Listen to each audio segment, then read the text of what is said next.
Buyers treated badly. What's the standard as a buyer? You should expect. Stay tuned.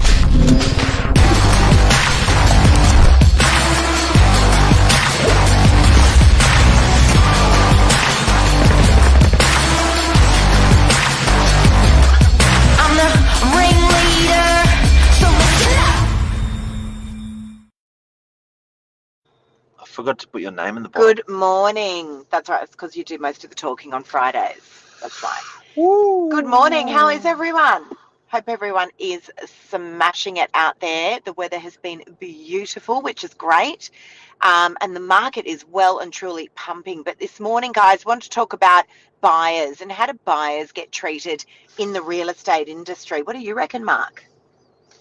Pretty well. If you are watching this, guys, and you're a buyer or you have been a buyer, we would You love... didn't like that answer, did you? No. Really badly. Well, I'm not sure that they do get treated really, really well in the industry. And I'm talking generally, guys. So this is what some of the buyers tell us. This is not us coming to our own assumptions. We have been buyers in the industry, and it's interesting. But if you are watching this and you have purchased a property, or you are currently a buyer, we'd love to hear about what your experience was like, has been like, is like. Well, let's talk about our experience as buyers. Yeah, go on. I was trying to look at a property, and agent emailed, called, and then this particular property that I was trying to inspect, I was treated like the agent was like an elitist, and they were like, they've really made it hard for me to inspect. Yep. I guess that's an example for me. Yeah. But then again, if they've worked out you're in the business, they probably look after you a bit differently as well. It's different. But for the ones that didn't, the particular one that I'm thinking about, it was so bloody hard. I ended up just giving up on trying to have a look through and just said, stuff it, and we bought something else. I agree. Not only that, there are times when we will have to email out to other agents. And usually that's someone from my team. We might want to find some pricing on a property because we have something similar coming up. And so we'll send off an email, and it could be days until we actually get a response back from agents. We were literally just talking about this a moment ago, Mark, speed to service and how important it is, not just in our industry, but how important it is just generally now. If you think about our expectations on, and I'm often saying this, on getting an Uber or ordering food, everything these days is just like, I want it now. It's so quick. And the expectation in real estate is the same. And, this is how really I built my model within our business, was about speed to service. And if you just let people know about properties before they hit the market, or you respond to them really quickly, you're going to win hearts everywhere. Which makes it tricky, because when you then go out to the industry or you're a customer, not necessarily even in real estate, it makes it hard, because you're like, you want that quick service. Like, to give you an idea, as a seller, so you're selecting an agent to award your property to sell, and that agent's going to be dealing with your buyers. I'm really surprised that more sellers don't do the cold ring the agent. Before they even get the agent. The mystery shop. Before they get the agent through, say, come look at my house, they send 3 email inquiries, or they call 3 agents, and just see how they're looked after. And the buyer, like, is, seriously. And certainly we get paid by the vendor, but without the buyers, there is no business. Yeah. So, but first and foremost, buyers, like anyone else, are just lovely human beings. So if you just look after people, they will 100% refer you. And it shouldn't be about the referral, and it certainly shouldn't be about the money. But if you look after people, the rest will come. Yeah. And that has always been my motto. And the reason this came up was because we sold a property at auction on Tuesday night. And the buyer called me yesterday. We were on the phone for about a half an hour, and she said, Lisa, I just want to let you know what the experience was like with other agents. You know, we must have gone to 50 open homes. And she said there was just no, you know, lack of callbacks, lack of follow up. You almost felt like it was just an inconvenience when you were walking through some of these open homes. And guys, this is not everyone. There are some phenomenal agents out there that treat buyers phenomenally well. This is a buyer who had told me about their experience with us and then their experience with other agents in the area. And she was saying just no follow up.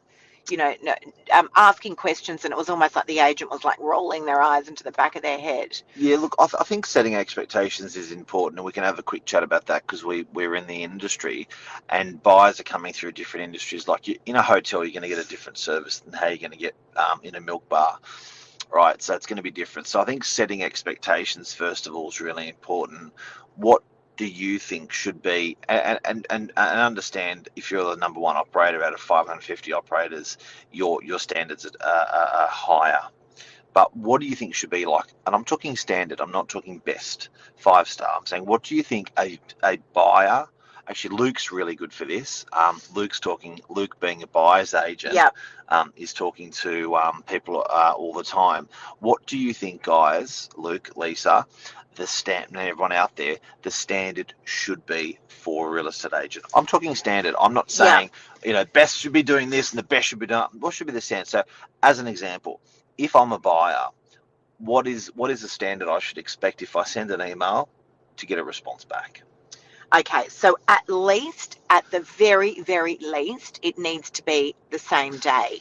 That's not what I do. We have a 10-minute rule. So, our inquiries are answered exceptionally quickly. But I would be thinking the expectation would be at least the same day. In the industry. In the industry. At least the same day. Same day. If I like the property and I want to, and Luke's saying respect and kindness, absolutely. Couldn't agree more. If I like the property and it looks good, sounds good with the real estate agent, looks good online, and I want to go through it, when should I expect to be able to see that property? So obviously we have open homes available. Now, if the property is vacant, then pretty much any time. If the property is not vacant, now understand, guys, sometimes we've got properties that we're selling that have got tenants in there. Yeah. That can make it tricky. Yeah. That can make it tricky. It's a balancing act. The tenant needs to give us reasonable access, which is considered to be twice a week. 2 open homes twice a week for half an hour each. Now, it's really, again, if we're talking about respect and kindness, this is the way a tenant should be treated in a property that is being sold. So important. Actually, I'd love to give an example on that, Mark, because again, generally speaking, I don't think that the industry treats a tenant with respect and kindness necessarily for a property that is being sold. Understand, guys, there is nothing in it for the tenant. It's a major inconvenience for a tenant. And I'm always well aware of that. I will always call the tenant and say, guys, I totally understand that there is nothing in it for you. If we work together, though, this process is just going to be so much easier. And so I will be in and out a lot faster for you. And then you guys can get back to just living your normal life. It's just a really nice conversation to have. I've got a property in Cremorne, actually, that came off last year. The owners decided that they were going to keep it. And I had a lovely relationship with the tenant, lovely relationship. And so I needed to get some access to get back through the property. I've just relisted it again and picked up the phone, called the tenant yesterday. We had a great chat, just had a baby. And when I needed access and, to take a buyer through next week, she was like, of course, what time works for you? And again, it's just that what you said, Luke, treating people with respect and kindness. So buyers treated badly. So we talked about standards they should be expected. Where do you hear that they're not quite happy? A buyer. What is the not having a hack at and not reveling in pain, but where's, like, as a buyer, where do you sort of draw the line? Go, nah, that's shit. No, I Um, wasn't so looked after there. when they feel Wasn't like bad, they're but right. just being treated like a number. I think sometimes as an industry we can be quite robotic, and so you're standing at an open home and people are just like name, number, email. It's like, no, hang on a second, have conversations with people, and you don't need to be a hard salesperson. You know, you just need to walk around a room and listen, this needs to be a fun experience. People are buying properties. Yeah. It needs to be a fun experience. So having great conversations with people and not just being a name taker. We're not there at the doors just clicking numbers. And it's also a big thing for a buyer to give out their name, and a big thing, their real name, and a big thing to give out their real mobile number. So I think sometimes we forget that as an industry, and a bit of explanation as to why. When you meet someone saying, hey guys, thanks for coming through. The owner's asked us to take names and numbers so they know who's come through their home. Is it okay that I take your details And what are down? you doing with the details? Because And I think a lot bit of a chat. Like what I'm saying is, when you understand the opposite, you get this: what's your name and what's your number? Go have a look through. That's shit. Agreed. And I don't think we're quite that aggressive, but we're not. Sometimes it's not that far off. So I think a bit of empathy there, a bit of explanation. It could be their first time that people are coming through properties in general, and just having a bit of a chin wag as to why we take names and numbers. Absolutely. And empathy. the buyers tell me that our open homes are fun and they're lighthearted, because often I'm just wandering around the room. I'm not asking the general questions. So, are you finance ready? And what budget are you working with? And what are your thoughts about the property? And, I'm not asking the generic questions. I'm just having conversations with people as though it's just a bunch of friends in a room. That is so much better. People will open up because they feel comfortable if they want to. Can you imagine? Buyers are going to 10 open homes on a Saturday. Imagine the same thing. Name, number, email, your finance ready? What are your thoughts on the property? Like, imagine the same questions. Yeah. Biscuit face. You've got to be on. You're on show. You're on show. Have fun. Make people feel comfortable. And you're coming. An agent can come across hundreds of buyers in one day. Big smiles. I always say on a Saturday morning, big smiles, guys. Get out there. Smile, and the world smiles with you. Can I say probably one of the biggest ones that I hear, one of the biggest complaints that I hear from buyers is that they were interested in the property, the agent never followed up the buyer, and then they find out that the property has been sold. It's Mark. It's not funny, and it really does happen. The amount of people that go, I will never deal with that agent again. Yes. Because we had put an offer on that property, and then we found out that it got sold, and we never even got a call. Yeah. Shocking. Calm down, Les. Don't look at me like that. It's shocking. It really upsets me. At the very, very, very least, certainly if you've put an offer in, there is not a chance that we haven't gone back to you. But at the very, very, very least, we will send out an SMS, not just to the offer makers, but to every single buyer that inspected that property, saying that the owner is close to accepting an offer on the property. Where are you at? If you have interest, would you please call me urgently? At the very, very least. Bit of common sense. Courtesy is what it is. Bit of common sense. And also 3 touches. I think you can expect as a buyer that if you don't call the agent back, he will call you again. And if you don't call them back, they will call you again. And internally, we have a 3-touch policy that after an open house, we will attempt 3 times to contact the buyer. And if they don't call us back, we just leave them alone. Yep, exactly. But again, we will still catch them in that SMS. In the event we're close to getting a deal done. Yep. This is obviously prior to auction, or it's pre-market, or whatever it might be. But as I said, the reason this conversation came up today was because of the buyer, this beautiful buyer that had taken the time to write the most beautiful text and review, but then followed up with a personal text just saying, you need to understand. And then we had a half an hour conversation yesterday morning, because she said, I went and met some people, likely your competition, at other open homes. We'd inspected a good 20 properties before we purchased this one, and I just want you to know how we were treated by you guys and what goes on out there in the industry. I thought you might like to know it from a buyer's perspective. You women. Beautiful stuff. You and actually, women are good communicators, aren't you? I can't do more than 3 words in an SMS. There's a big long one. Big long. Well, she had some beautiful messages. But, you know, it started with, you have restored our faith in the process of buying and selling, particularly in this tricky market of low stock and high number of buyers. But then went on to mention not just me, but everyone else in the team, which I loved. You know, it was Billy and Anthony and Jono and everyone else that got a mention. Did you mention me? She did mention you actually in the conversation yesterday, saying how lovely, and she's like, you know, and then your husband, honestly, really, you know, and just, we can see you love what you do, which was not only evident in the way you presented and spoke about the home, but especially in how you treated us with genuine interest, kindness and respect from our first visit at the first open home. There you go. That's the buyer. That's the Genuine buyer interest, feedback. kindness and respect. That's standards. And then I just want to, Mark, can I just finish off on this topic by saying that about 2 years ago, we had some buyers come through a really, really beautiful property that we were selling at the time. It was, many of you will know, Michael and I worked together. Michael Silich and I worked together. Thanks, Julian. And these lovely buyers had come through this property, and I remember the open home very well. It was a really busy open home. Anyway, the buyers didn't end up purchasing the property, but we stayed in touch with them. And 2 years later, as in the last couple of weeks, they called us in for an appraisal in an area that we don't sell in usually, for a very, very prestige home. Anyway, we ended up signing up the property.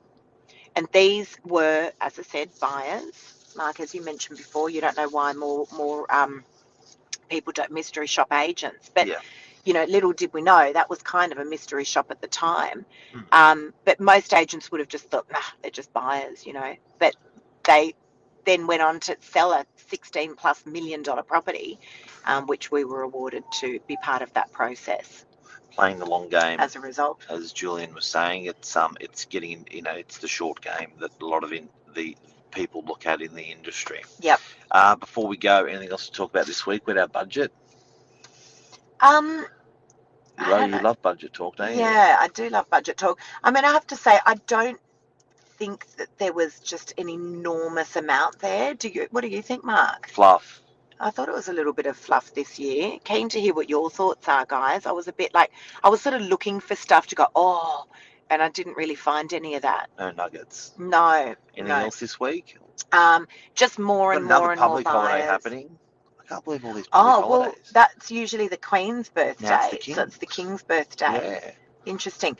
But just still not seeing a lot of stock on the market, guys. Really not seeing a lot of stock on the market. We are genuinely seeing an enormous amount of buyers back in the market. There is no doubt about it. And there's a real frenzy about the market now as well. Yeah. Buyers wanting to buy properties before auction. And have you got anything coming on, Lisa? Can you show me something off market before it even goes onto your social media? I'm hearing that happening more and more again now.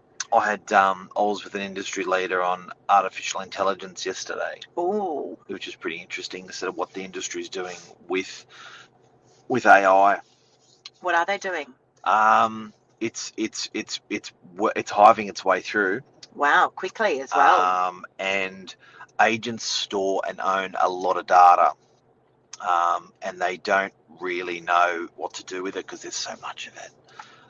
So AI is now being applied and overlaid through all their data just to work out what the agent should be doing. So it's servicing the industry better.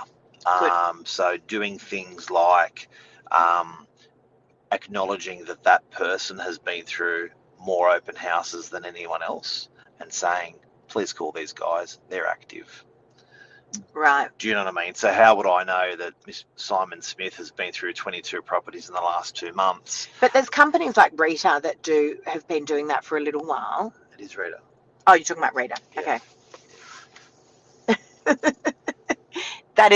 They're awesome, guys. If you're in real estate, here's a plug, and this is not a sponsored post, but if you are in the industry, these guys do a phenomenal job. Rita, RITA. There you go. And you know, the bottom line is, I think it's a bit evasive. Like as a buyer, you can think, oh my God, I don't want that data going out to anyone. It's contained within who you've given it to. Yep. But it's just sorting it for the agents, and I think it's going to deliver a better service to buy. I know it's going to deliver a better service to buyers, because if I've been through 22 properties in the last 2 months, and my name's Simon Smith, and I expect to get more calls, better service, because I'm out there. Agreed. I want someone to be Agreed. there on the journey. So AI is, I think, It's going still to very make clunky. it better. Databases, I mean, and I've been saying it for years and years, I think emails are one of the most frustrating forms of communication. They drive me nuts. Honestly, they do. And it's not going to be too long Can we get until rid I of think that they're emails just in obsolete. Australia? They drive me nuts.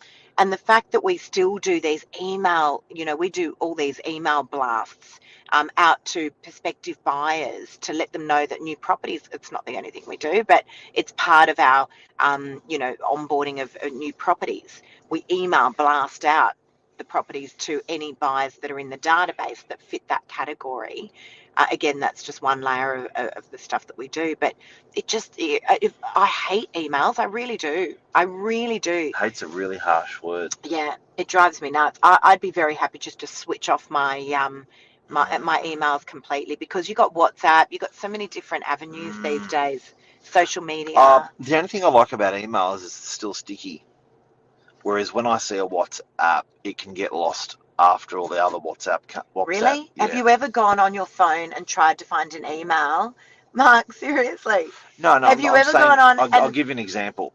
that's the most frustrating thing ever. I use them like a to-do list. Yeah. I can't use WhatsApp like a to-do list, because it just sort of gets layered and lost It's got a great search. in the conversation. It's got a great search. If you remember, WhatsApp. so sometimes I'll screenshot something in my WhatsApp and send it to my email, just to sort of remind me in my to-do list what to do. Because thanks for coming. It sounds like an old person's conversation.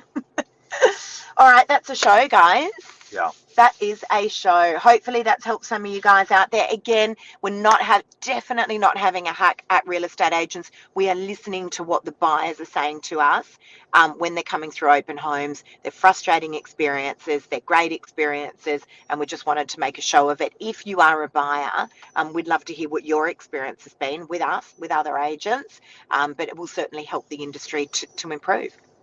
That's the point.